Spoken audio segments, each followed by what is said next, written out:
Morjesta and hello.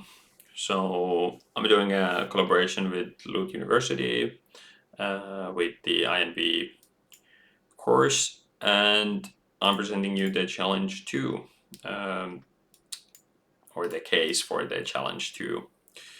So let's get started on that. First, I'm going to explain you about the challenge, then the deliverables of the challenge, and then what I've been researching about this challenge on my own, so you can have a little bit of background information.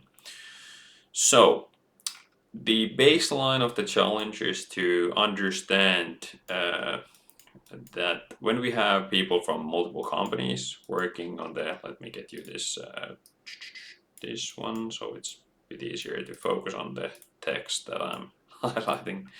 Okay, so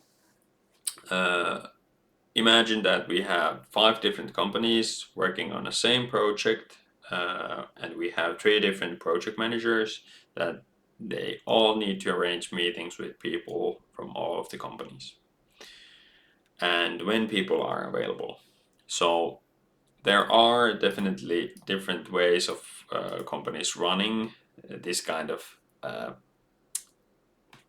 challenge, but at least from my perspective, many times this is managed by the project managers, that they get together on a meeting and then they schedule and try to see from all of their perspectives that from their companies, how does things work.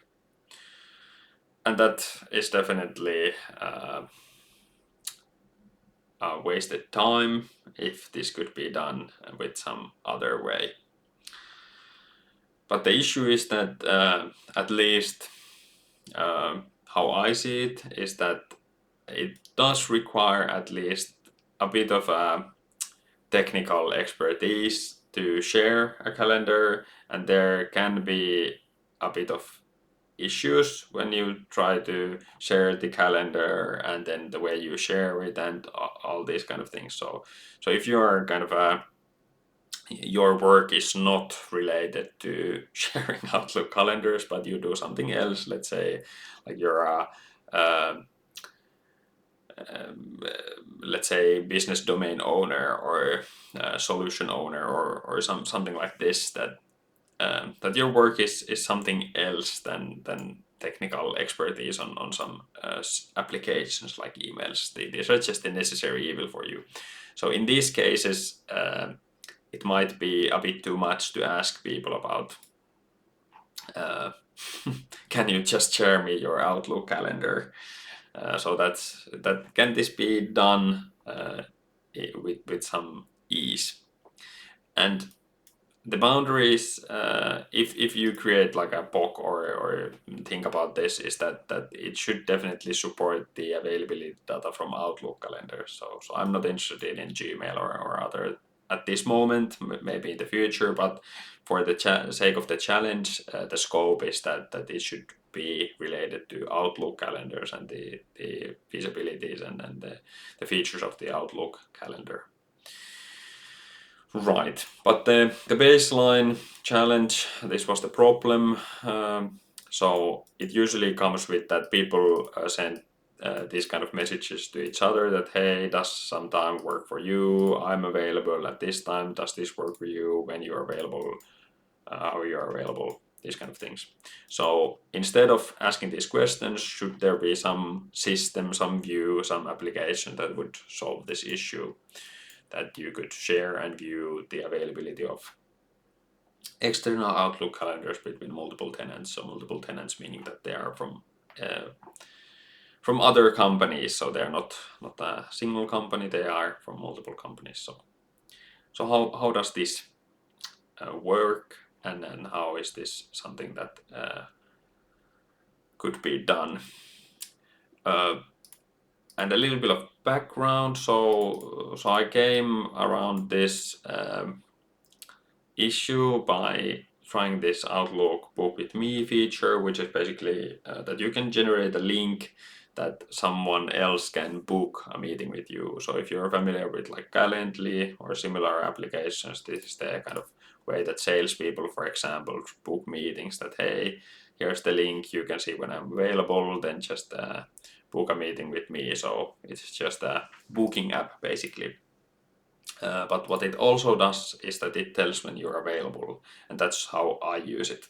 So for example, when I'm working with clients, I'm asking them that could they generate me this book with me link. And when they do, I can see when they're available, so I don't need to ask when you're available. I can just go to the link and see when they're available. But this only works with a single person. And you can generate these book with me links, or you can share the Outlook calendar as a link. So the Outlook calendar can be shared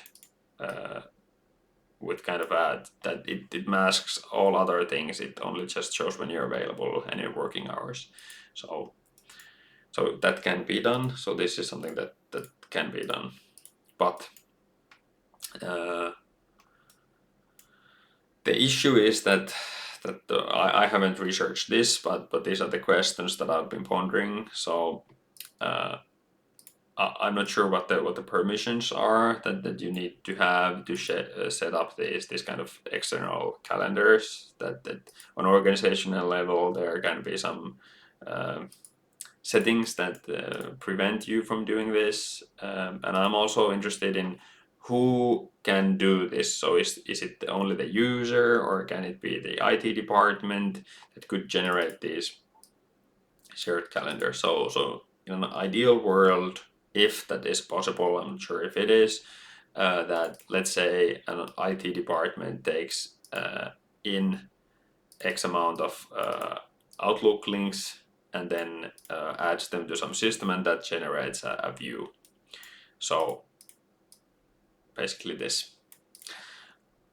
The only thing I'm concerned about is that when we take links that contain personal information, usually like the name of the person and their availability of the calendar, is it a GDPR thing? So that's one thing.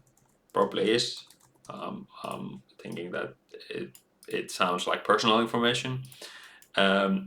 And is there security mechanisms to kind of basically when you go to this view, you need some password or some other way of authentication to the system that if the link leaks to somewhere, then this kind of personal information does not leak to anywhere. So that's some part that needs to be also managed. But if we would have this kind of a view that could tell that when people are available, I'm interested in if there is some other tools or things that can be used already for this. So if this needs to be built from scratch, then let's build it from scratch. But if not, then let's try something that is readily available. Okay, but to go through the deliverables. So first, I'm interested in if this is a bad idea and why this is a bad idea.